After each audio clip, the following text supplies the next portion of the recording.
The game is afoot. The Jesters Guild presents Sherlock Holmes, The Final Adventure by Stephen Dietz at Genesius Theater of Duquesne University, opening July 19th and running for 2 weekends. For more information, you can check out jestersguild.wordpress.com or the Jesters Guild Facebook page. Links included in the show notes of today's episode. Now back to your regularly scheduled podcast. It is a capital mistake to theorize before one has data. This is capital mistake. I mean, this is vaguely scientific. It's funny because it's true. Yeah.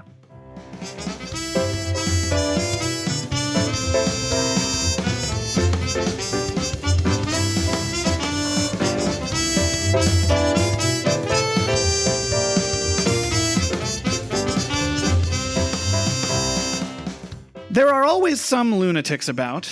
It would be a dull world without them. I am Derek. There is nothing more deceptive than an obvious fact, except maybe Jim, the scientist. Hi, Jim. My favorite kind of deception is the lie of omission. Oh, I'm glad you said that. And mediocrity knows nothing higher than itself, but talent instantly recognizes our guest this week, David. Hi, David. Hello. Hello. Hello. You've got talent. You've got talent. Yes, you do. Thank you. That wasn't a bit. You do. All right. It just sounded like you were starting a cheer is all. Oh, this is a show where listeners send in questions to hear our vaguely scientific answers, and who knows, we might even get some of those answers right. But first, it's time for the fun science fact of the day. Jim? All right. I found this one particularly interesting because it's a weird fact about our continent. The New Madrid seismic zone is a failed continental rift that is smack dab in the middle of the United States in an area that's right around where Tennessee, Arkansas, and Missouri meet. And about 600 million years ago, the North American plate began the process of rifting, but then it stopped. So the plate is still intact, but there's a weak spot right in that area. And so powerful earthquakes can very rarely hit. And the last one was a series of earthquakes that happened in like 1811, 1812. And the worst of these was actually around a 7 or 8 on the Richter scale. I forget how high up the Richter scales goes. It goes to, it's a logarithmic scale. So theoretically you could go on past 10, but like in practice, you're never going to have an earthquake that's like higher than a 10 on Earth. So that's pretty high. Like a lot of the really bad ones that have hit California in the last 100 years or so are around 8 on the Richter scale. Oh, okay. Mm-hmm. I'd like to clarify the phrasing of one of the things you said, which is that you said powerful earthquakes can very rarely hit the area. Does that mean that it is protected from earthquakes, or earthquakes can reach there and shouldn't, I guess? I mean, it's mostly just that they are pretty infrequent because it's not a fault zone that has 2 plates like crashing into each other or spreading apart or sliding past each other. It's just sort of a weak spot. So there's not that much movement in that area, but because it is a weak spot, it can have movement. So there are times where it will have an earthquake that's pretty bad, but they're not very common because there's not an active like moving going on. Okay. It's kind of scary because it's also an area where they don't really have any like earthquake preparedness stuff because it's not something they tend to need to think about. I guess that makes sense. Well, speaking of things that very rarely move... Man, you're getting really good at this. I was trying real hard. We should probably move on to our first question this week, which actually comes to us from Nugget. If you put Mjolnir in an elevator, would it go up? And if so, does this deem the elevator or perhaps the person who made the elevator worthy? And for anyone who might not know, Mjolnir is Thor's hammer. It's the name of Thor's hammer. I wanted to start off the bat because, as is my tendency when things like this come up, I looked straight to the mythological basis of the character, rather than probably the more popular Marvel Comics version of Thor. And I thought it was interesting because based on everything I could find, and I'm not an expert, but based on everything I could find, the whole only the worthy can wield Thor's hammer is specifically a Marvel Comics thing. That makes sense. The character in Marvel Comics, Thor, loses all his powers and they're bound to the hammer, and he has to be able to lift the hammer to get his powers. And it is said that anyone who wields the hammer will have the power of Thor. Now, that's from the mythology, too. Anyone who wields the power will have the power of Thor, but that doesn't mean Thor doesn't also have his own powers. And the Marvel Comics version, apparently in the comic books, Thor was not stripped of his powers he doesn't need to hold the hammer to have his superpowers. That was actually a thing that Odin did to him separately. Okay. So these are all things that I just didn't know and thought was interesting. But so we're sticking basically with the Marvel Comics canon that you need to be worthy to pick up the hammer. So it's a lot actually more like Excalibur in that sense. Oh yeah, that makes sense. One of the things that I saw that I thought was pretty interesting was that Odin sort of reserves the right to fiddle with the there's like an enchantment on it that is the worthiness enchantment. He apparently can like change the enchantment if he needs to or wants to. Because there have been times where he's allowed other folks to use the hammer, or allowed, or made it so that Thor couldn't use the hammer anymore. So I think that's kind of interesting because I didn't realize that it was something that Odin did, at least in the comics. I don't know how it is in the MCU, but in the comics, it seems as though Odin gets to pull some of those strings. I think there's a lot of bleed between the two, and people get them confused a lot because Thor has been the Marvel Comics version has been around for a very long time at this point. So another thing I learned is that originally, since we're talking about how long the Marvel Comics character has been around, originally Thor was not the Asgardian god, but he was a guy named Donald Blake who had a magic walking stick that when he invoked its power, it transformed into Mjolnir, and he transformed into the mighty Thor. But he was just like a regular Joe Schmo kind of guy before that. They changed that. By the power of Thor Skull. Yeah, it was a He-Man story. I think Wonder Woman also kind of used to be like that. Oh, that makes sense. Yeah. I think that the idea of the sort of like the original Gen 1 version of Thor, like what you just described, is a really interesting idea. And it's not necessarily as interesting as the modern like iteration of Thor, but it is something really unique that you don't see too often anymore. Like, I feel like any new modern superhero is always the person has like, I'm not exactly sure what I'm trying to say here. It's like there's always this balance between the super powered aspect of it and just like the human aspect of it. And I feel like in the olden days, it was like they had their lives very compartmentalized. Like there was this superhero side of it that is like the main focus, but then also like when they're not superheroes, they're just mundane and they don't think much about fighting crime and stuff like that. Well, I think it's not done anymore because it used to kind of actually be a pretty common thing. Like Wonder Woman used to be Diana Prince. Yeah. And then they changed her to Princess Diana. And the one that still kind of does that is Shazam.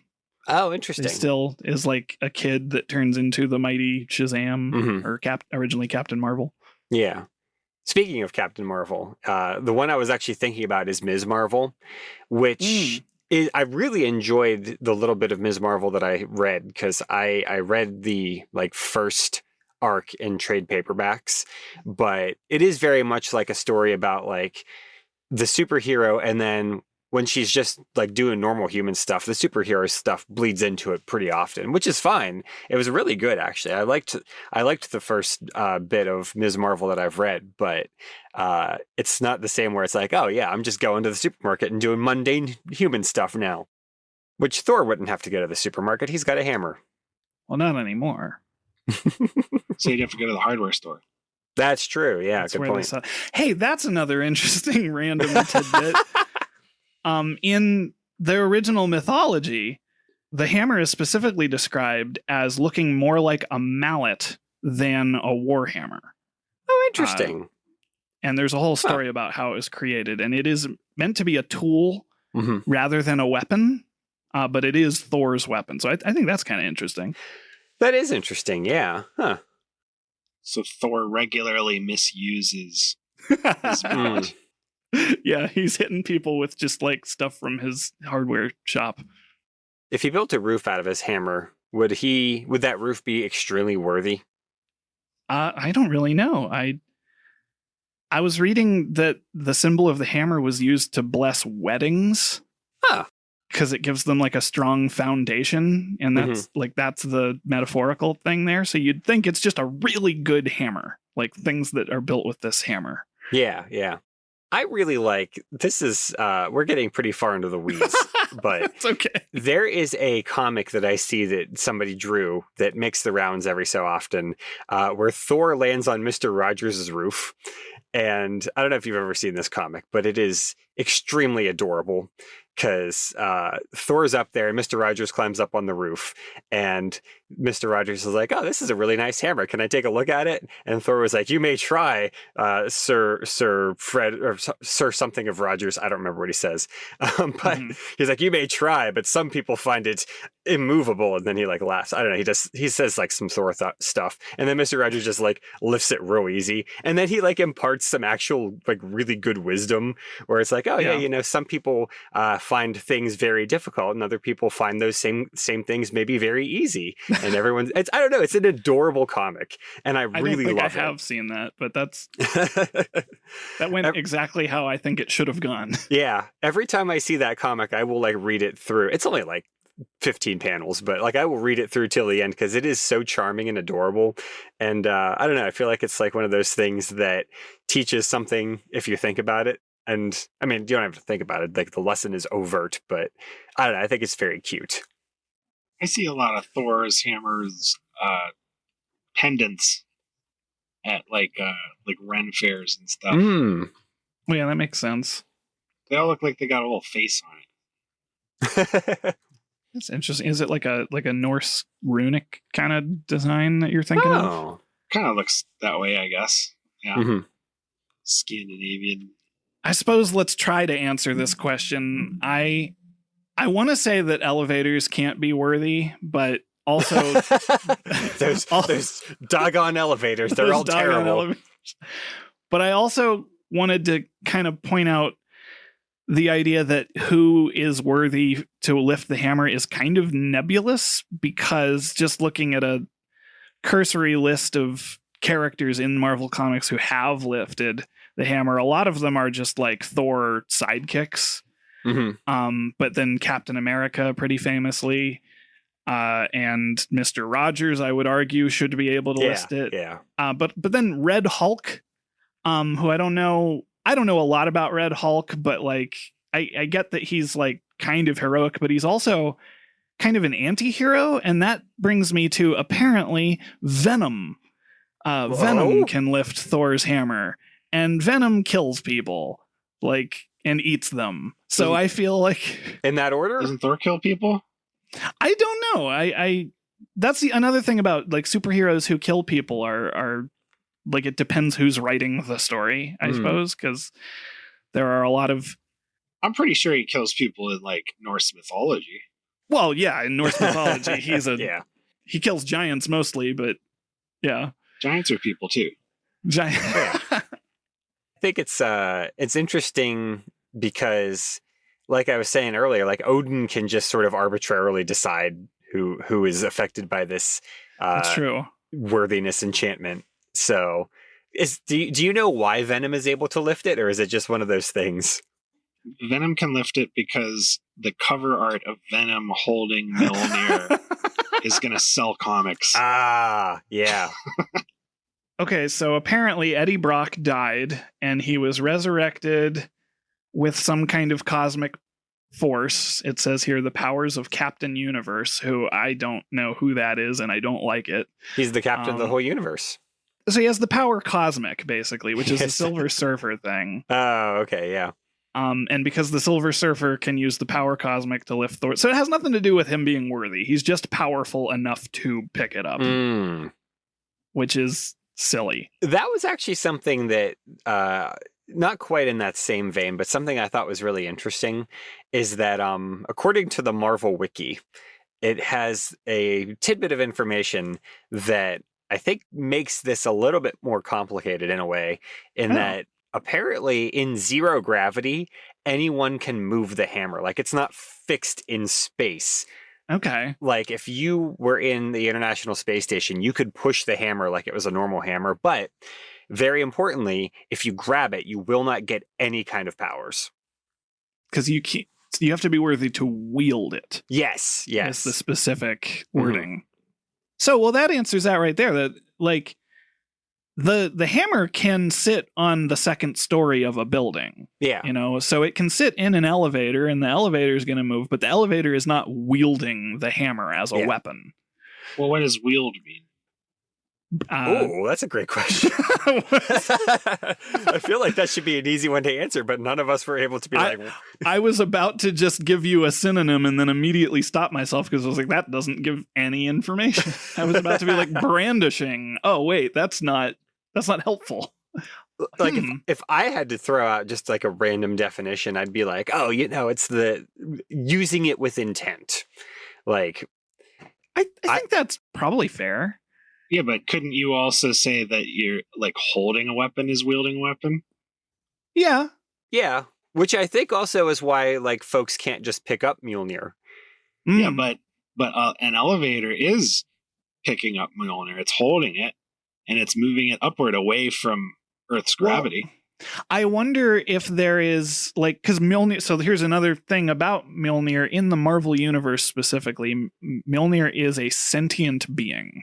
It has a mind of its own. So I wonder if you could make the case that somebody could lift the hammer to move it, but as soon as they try to like use it as a weapon, the hammer might just decide, no, you can't lift me anymore. Like, I wonder if that would... Interesting. It's its own subjective opinion. I haven't read the comics, but in the movies, they can't even move it. Yeah, that's what I was thinking of. I haven't read a lot of Thor comics, so most of my information is mythology or the movies. Another place where I've seen the hammer hanging out is up in, like, speaking of the movies, is in, it was the first Avengers movie where it's up in that like big helicopter fortress flying airship thing. And the hammer's just like on a table. So the helicopter fortress airship thing, it's got a name. I can't think of what it is. But this thing can also like fly the hammer around. It doesn't need to be like carried by Thor. That's something I think that adds a little bit to the idea that like an inanimate object is not like bound by that. Because that's where I was thinking it being on the second story of a building. Because we've seen it in like a crater sitting in the ground and nobody can pick it up, but presumably it made the crater when it crashed there. But like if it's just set down on the ground, it's not so heavy that it's like starting to fall into the ground or sink into the dirt. So I think that's interesting. And so it's like magically preventing people from picking it up. Well, that's the Earth. So I mean, couldn't the Earth is extremely worthy. The Earth is the Earth worthy. Yeah, it supports all life on Earth. Yeah, Earth supports all life on Earth. It's the world's best world. Also, if we're gonna say Mr. Rogers is worthy, like. So that's where it gets nebulous because of superhero logic. Like, what superheroes are worthy and why? Because in Norse mythology, I would find it easy to accept that the people who are worthy are the strongest warriors, because that's like what they respected. But this is very clearly not Norse mythology at this point. So it's people who have lifted it were people like Captain America, who is a hero. He is a good guy, but he's also a soldier. So does that factor in? I'm not really sure. Well, I mean, because I'll say, like, if you think about it, like Hulk was unable to lift it, if I recall correctly, right? Yeah, but he might not have been mad enough. I don't know. Yeah, because he gets more mad when he lifts stuff. Mm-hmm. Well, let me tell you what I'm reading here about, speaking of people being worthy of lifting the hammer. Let me paint a picture for you. Let's go into Dave's brain forest. Yeah, let me paint a picture of Bedstead Factory, where we're installing machinery owned by Mays and Burns in the little town of Yonkers, New York. It's 1852, and they got to move stuff. They got to move stuff. They got to hoist some heavy equipment, but there's a lot of serious safety concerns. And along comes a man named Elisha Otis. Oh, okay. Elisha Otis. He sees a problem. He's a self-made man. I mean, when he was younger, he was a late teenager. He built his own grist mill. It didn't work out, but he got a job working here at Mason Burns, and he invents the safety elevator, which saves lives and injury. Simply because he was concerned about the safety of his coworkers.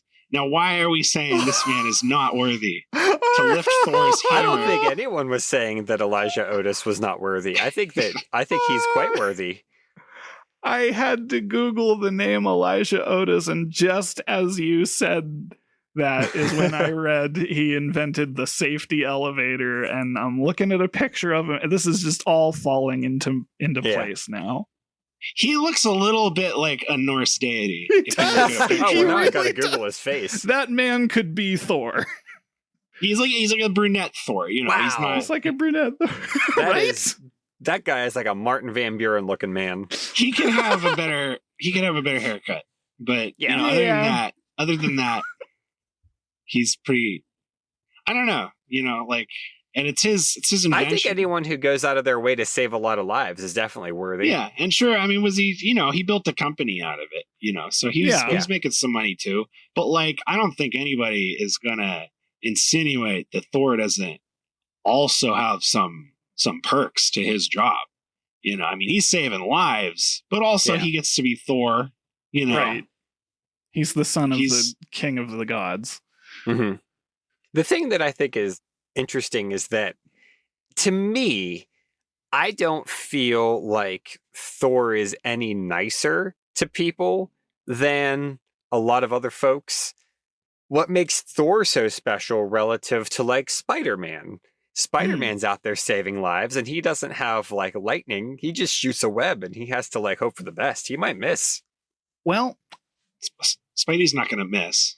I would say that nice is different than good. But not. But I would also argue not good, man. Yeah, I would also argue Spider-Man is definitely good.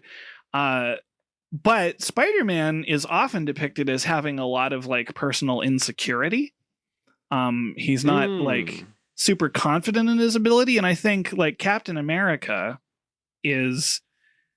He's embraced the fact that he's a leader. He's taken responsibility on his shoulders. And Spider-Man always kind of has this mentality of until the third act of the story, he always kind of has the burden is on him, not he's doing it, because he wants to, I guess. Right. But I would argue, it's I haven't looked this up, but I would argue that Spider-Man should be able to wield Mjolnir. I think he should. I think that you and I might agree on this, is that if we had the reins to the enchantment spell, I think a lot more people would be allowed to wield Mjolnir. I don't know. I'm a really harsh judge of character, so I might be I don't trust anyone with it. Well, I'd give it to Spider-Man. I would give it to Black Panther. I would give it to Ms. Marvel. I would give it to Superman. Maybe Superman can wield it. I don't know. I have not read the crossover. I don't know that they've done that. They might have. Let's Google it. I mean, Thor is also a character in DC Comics, but it's more the brutish mythology guy. Less heroic, I would say. Superman has actually lifted Mjolnir before. Oh, okay. It was a crossover between Justice League and Avengers by Kurt Busiek and George Perez. Well, there you go. Yeah. So I guess I don't have to make that canon. Someone's already done that for me. Well, canon is a nebulous That's fair. term, too. I like watching folks who watch Doctor Who argue over canon. I'm like, are you serious? For real? Well, I don't know. I want to say we've definitively said Elisha Otis is worthy of lifting Yeah. Mjolnir, and I think there are some elevators that are not worthy, though. ooh, I've been in some elevators that are just really, really, really slow. Like, there are some elevators that take about 45 seconds to go between like two floors. Those elevators are not worthy to lift this hammer. I like that the measure of merit is whether or not they've personally inconvenienced you. Yeah. Well, I mean, if they're inconveniencing me, they're inconveniencing everyone else too. Well, I mean, you think about it, like somebody has to decide True. what's worthy and what isn't. Mm-hmm. Like it's subjective. Yeah. I don't want to give Jim that authority. Well, here's another elevator genre that I think maybe is not worthy, and that's the ones where the doors only open for like 5 seconds or so. Like you have enough time to maybe load 3 people on, and then they start to close the doors. And I'm like, you need the time to like make a full car at least. Like you can't just be shutting doors on people. It's dangerous. But they open if anything's in the way. So yeah, but what if there's 2 elevators and one is really slow and one's really fast, and you got to get that hammer up to Thor right now because he's asleep. Yeah, and on the top floor of a building, one of those elevators is more worthy of doing that job than the other. Yeah, that's exactly it. Like you can't be wasting time when there's an Avengers emergency. Time is of the essence. Natalie Portman is in trouble. Yeah, and not the character she plays, just actual Natalie Portman. Yeah, like literally the actress. Yeah, is in trouble. I just immediately predicted that somebody is going to tell us Thor wouldn't need you to get the hammer to him because he can just have it fly to him. And Dave said that Thor was asleep. He said it was asleep. Yeah, and I was like, he's having a nap. Yeah. I was irrationally annoyed at this fictional person. They're listening to the wrong show. Right? He's allowed to take a nap once in a while. He sure is. He deserves a nap. Another type of elevator that I don't think is worthy are the ones that really smell of like oil or diesel or whatever that smell is that like permeates some of the really old elevators from the 70s. It's like a greasy, acrid aroma. Kind of reminds me of like bumper cars, actually. But also elevators that are poorly lit. Those ones are not worthy either. No one wants to get in a creepy, dim elevator. What other elevators do you hate, Jim? Well, I don't really like the elevators that have like 4 walls of mirrors because those just get a little weird. Because when you're in an elevator, let's face it, you're trying to avoid eye contact with other people. But if you've got a 360 panorama of mirrors, then you can't do that. You're just looking at everyone in that room. And that's just uncomfortable. That's a socially bad situation. On that note, I don't really care for the elevators like in malls, like the glass ones in the middle. That everybody can see. And it's never like you're never going far. It's like literally right next to some steps. Yeah. And it's like, what are you trying to prove? Mm-hmm. Like, everybody look at me. I'm in an elevator. Yeah.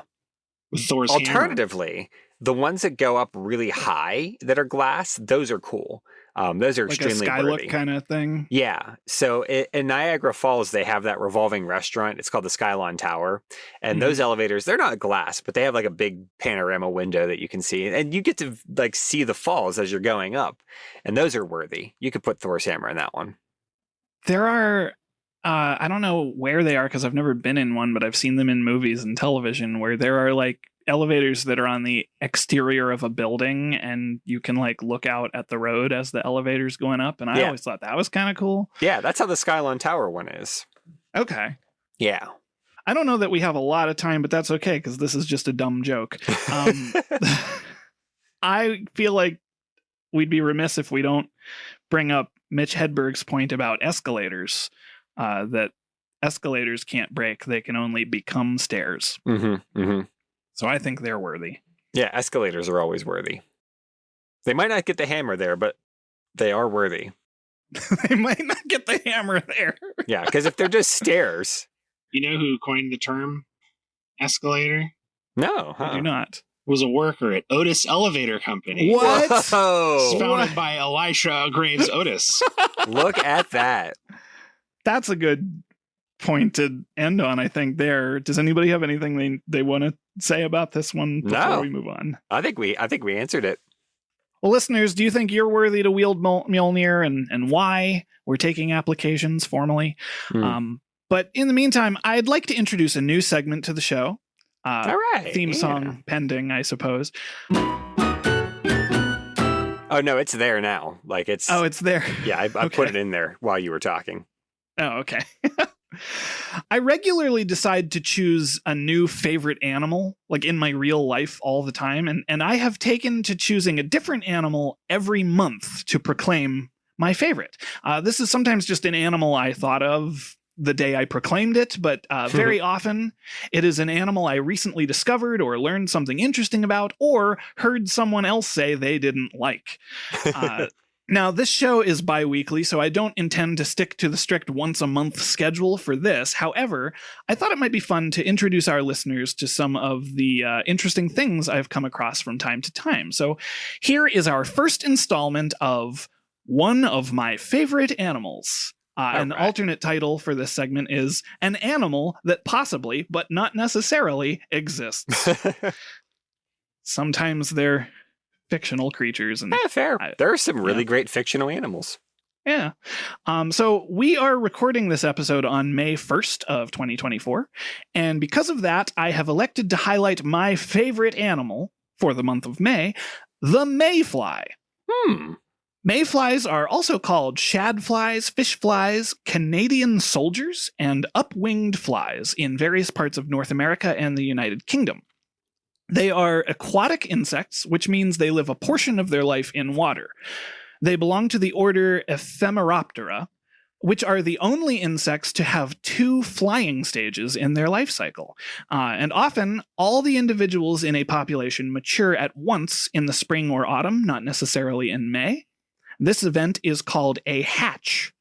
And for only a day or two, mayflies are extremely abundant, swarming and taking up every available surface. And you can find tons of pictures of cars covered with them.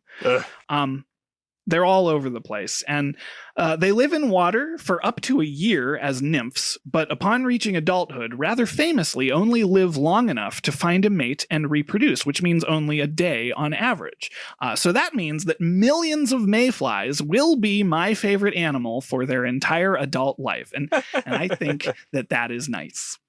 That is neat. I like the insects that have an incredibly short burst of like mating cycles.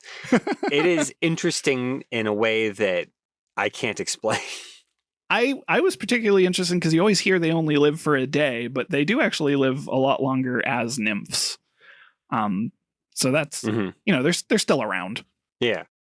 Plus, I always think that it's kind of neat because mayflies themselves show up as like metaphors for things in various media. And I just think that's cool. Oh, yeah. Yeah, the fragility of mortality a lot of times. Yeah. Well, on that dour note, I suppose we should move on to our second question for the week, which is, what's more ridiculous, flat Earth or hollow Earth? What's more ridiculous? What's more ridiculous? Well, they're both ridiculous. Yeah. I feel like I can answer this question in the sense that one of them is pretty ridiculous, and one of them just violates the laws of physics. Well, I want to talk about... Let me just give you my answer, because it's pretty quick. Mhm. While I rail about flat Earth all the time, I think that it is more ridiculed than hollow Earth because it is more popularly known. But I also think that there's a difference between just a disk of planet floating in the space and the flat Earth model, which is even more ridiculous. So Fair. Yeah. I'll probably be referencing differences there as we go forward. Mm-hmm. Yeah, because I mean, no matter how you slice it, like the Earth being flat kind of obliterates everything else that we understand about the universe, because not only does it require some kind of alternative to gravity, but it also requires that you don't look at all the other planets because they're all round. So would that mean that the Earth is also round, or would it be like more of like a square? Because that would affect very much how you would slice it. Yeah, good point. No matter how you Square pizza. What's wrong with this crazy state? they're not gonna like that it's square. Yeah. Well, I wanna talk about, I guess, on kind of related to that comment, that when I first read this, I looked at Hollow Earth as possibly a different thing than what Hollow Earth actually means, because I've seen stories in which the Earth is inside out. And the idea is that the sun is in the middle of space and like the Earth is a shell around it and we're actually on the inside of the sphere. Yes. Mm-hmm. Is that's different than Hollow Earth, isn't it?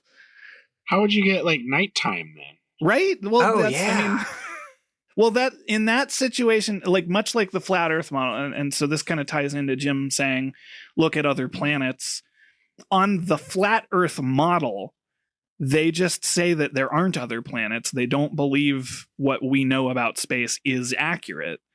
So the sun is not bigger than the Earth. It is a tiny thing that just kind of circles in the sky. And I would probably guess that in the inside out Earth, the sun probably like turns off or something. But you're right. Like, how could it set, right? Yeah, I don't know how you'd explain the movement of the sun. So that's more ridiculous. Yeah. Well, yeah, so that one is, but it's interesting because there are a lot of sci-fi like methods of doing that sort of thing. So like a colony ship could have an artificial spin to it to generate gravity, and it could be like a sphere inside that would allow you to walk around, and towards the poles of this hollow sphere, the gravity would actually weaken, but it would be an alternative to like the cylinders that you frequently see in sci-fi that they use as space colonies or generation ships or what have you.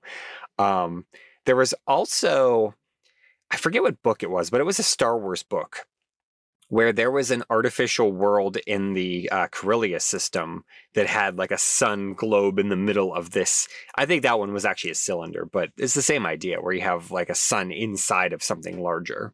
I was also looking up the idea that I can't remember who it was. There were a couple like scientists back in the 16 and 1700s that had ideas about this, but instead of it being like there's the outside of the Earth and then there's like the hollow shell inside where people are like walking around underneath your feet, basically, it is that the Earth is in layers, kind of, where you have like the outside shell and then there's a gap of air and then there's like another shell inside of that.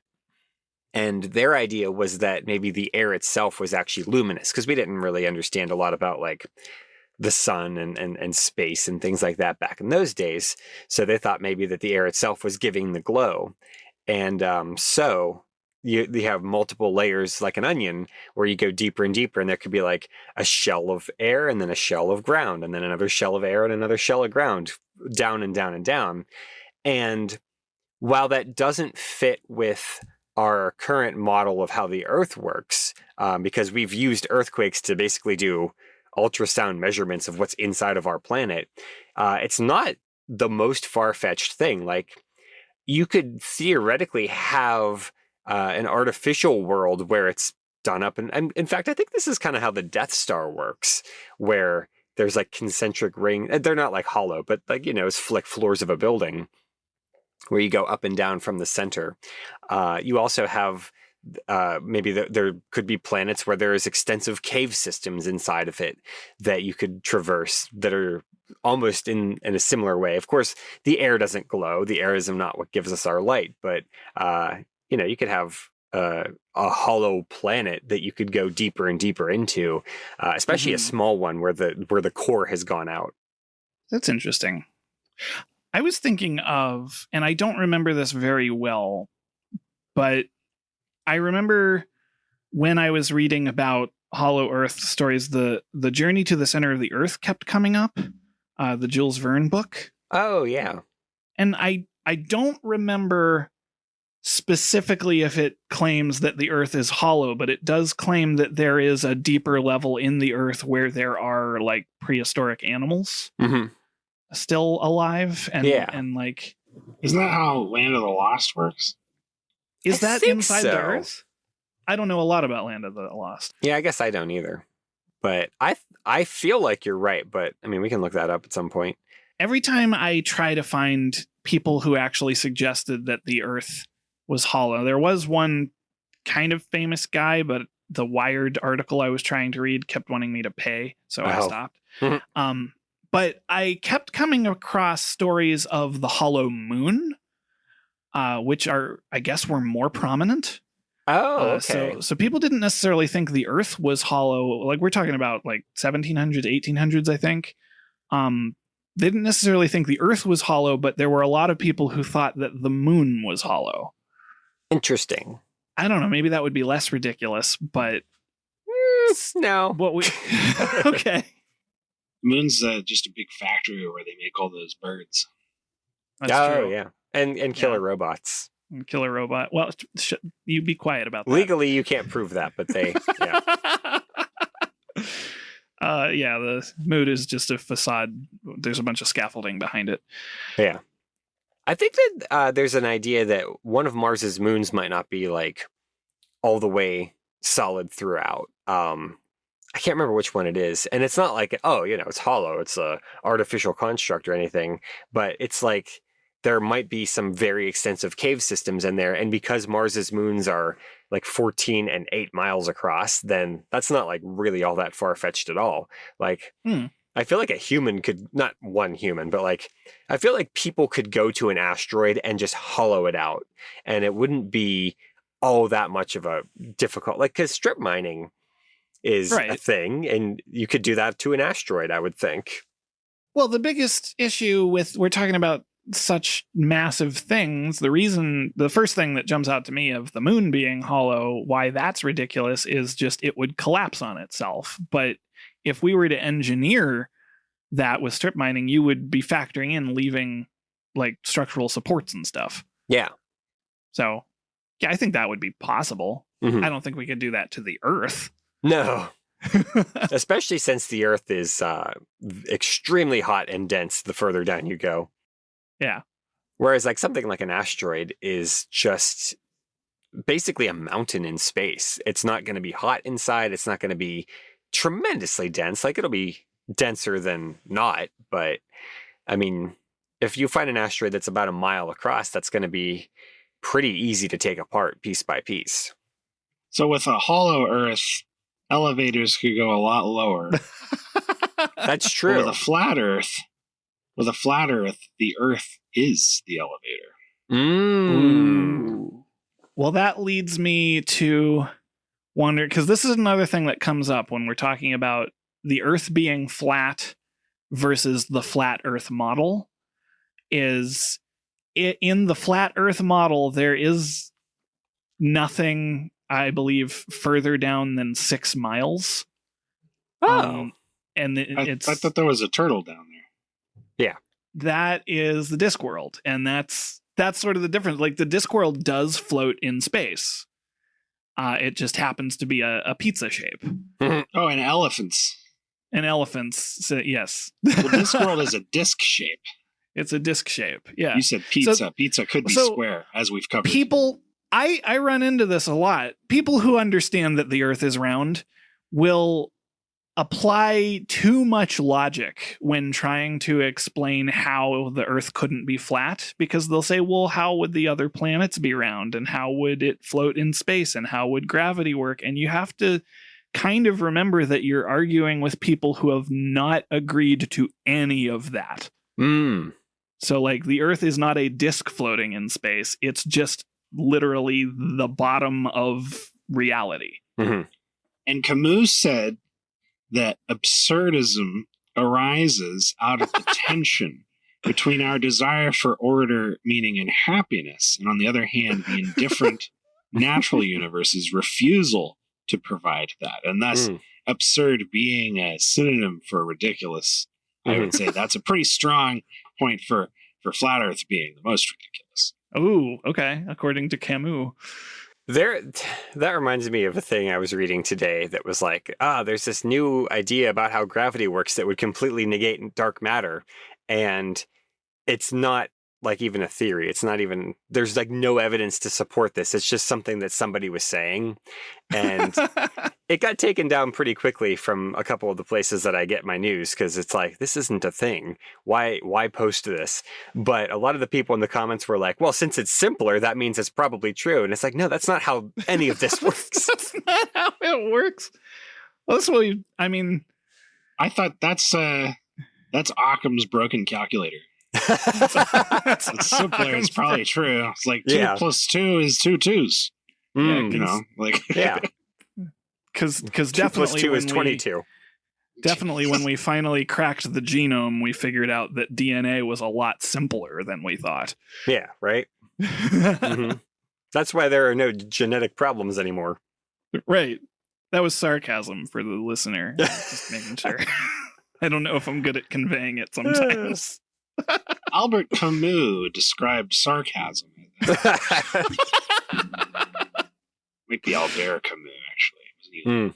One thing I will say is that I would love to see in the future if we can make something, and really, like, how would it change a lot of the things that we would like do this to? I would love to see us hollow out various celestial bodies, and not just for fun, like mining in an asteroid is going to be a very lucrative thing someday, maybe within our lifetime. I don't know, but okay, like I would be curious to see how it would affect the motion of these objects, because the way that orbits work and the way that movement works in these bodies is all based on gravity and mass and things like that.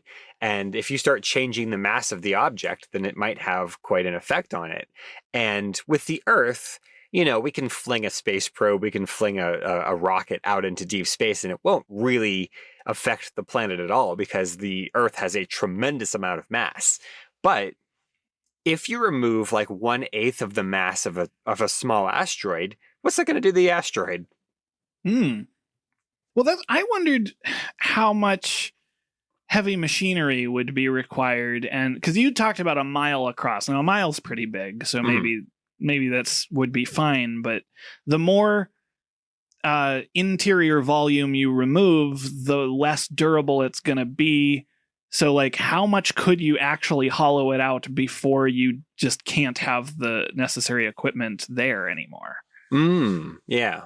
And then could you, because we're talking about asteroids, could it be done with like space-bound extractors and stuff, like things that don't actually need to land on the surface to like a giant spaceship backhoe? Yeah. Like is what I'm picturing. I think it would probably have to mount itself, because otherwise I feel like the shovel would hit the asteroid and just push itself. And just push it, yeah. Yeah. But, I mean, there's really no reason that you couldn't just, like, fire a grappling hook or something to be that anchor. Or you put on either side of it, you put little pylons, like spikes, and you have, like, corncob holders so that you could then just scoop out the interior. Yeah.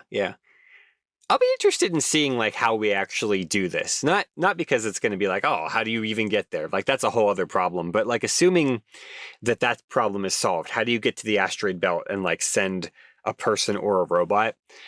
And how do you find I don't even know how we do this on Earth, to be honest with you. Like, how do we know that there's a whole bunch of gold in this one spot? Like, do we just dig random holes in the ground until we find the gold, and then we're like, we're going to dig more here because there's gold? Like, I mean, that's what we used to do. Yeah, but like, how do you do that?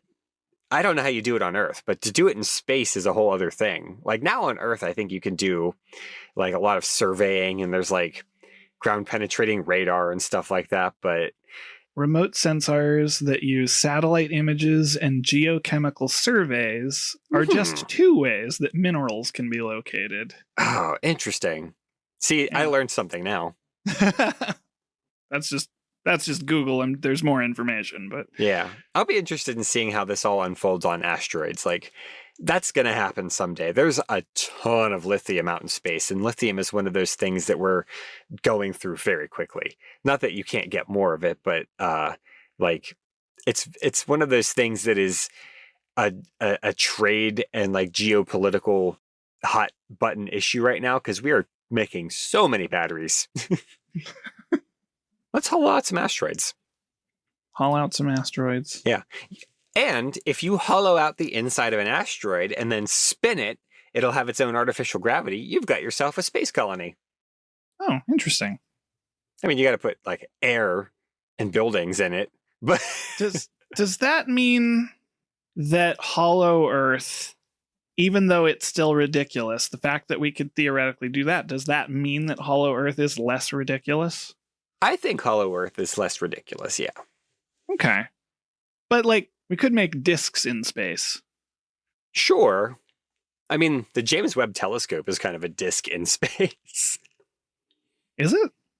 I mean, it's got like a 90-degree angle, but the big refracting mirror is I guess it's not like a disc, but it is flat. It's curved. Oh. It's a mirror, but I mean, in theory, you could walk on it. They would get very mad at you. Oh, now I want it. That's life goals. I want to walk on the James Webb Space Telescope. It's pretty far away right now. Oh, well. I didn't say I was going to do it today. Fair. I just want to mention one last time that if you just look at Mars through a telescope, or Jupiter, or the moon, they're round. Just look at them. Get a good one. Not even a good telescope. Get a mediocre telescope and look at them. They're round. They are round. Yeah. Even a mediocre telescope can see Saturn's rings, which are very cool. I encourage everyone to go look for Saturn's rings. That's fair. All right. Well, listeners, let us know what's more ridiculous, the mythological Thor or the Marvel Comics Thor. That's a good one. If you have any thoughts on that or anything else that we talked about today, you can email feedback@vaguelyscientific.com, or you can comment on our blog at vaguelyscientific.com, or you can comment on Facebook, or you can tweet at vaguelysci. That one has the @ symbol there, because I said at a lot. Hey, Jim, where do we get all these wacky questions? We get them from you, the listeners. And if you have a question that needs to be answered in a vaguely scientific manner, please email us at questions@vaguelyscientific.com. If you want to get our episodes the minute that they're released, you can subscribe to our podcast on Apple Podcasts, Spotify, and all the other great places that cool podcasts like to hang out. And also, you can follow us on YouTube. That's a new thing. It's not that new. It's been up for like a month, and I just keep forgetting to tell people about it. But YouTube, since Google Podcast is gone, you can follow us on YouTube. And subscribing anywhere and leaving feedback really helps us out, and so does telling your friends. Yeah, and tell them how ridiculous we are. Our vaguely musical intro is composed by Anthony Pizzelli. And don't forget to check out our merch store over at vaguelyscientific.threadless.com. If you check it out, you might find something to do with mass extinctions. I'm just saying, you never know. Yeah, there might be new stuff. Yeah. So thank you to David for being our guest this week. Yeah. Yay! And for Vaguely Scientific, I am Derek. I'm Jim. I'm David. Cool. Yay! And so, farewell. Toodaloo, everyone.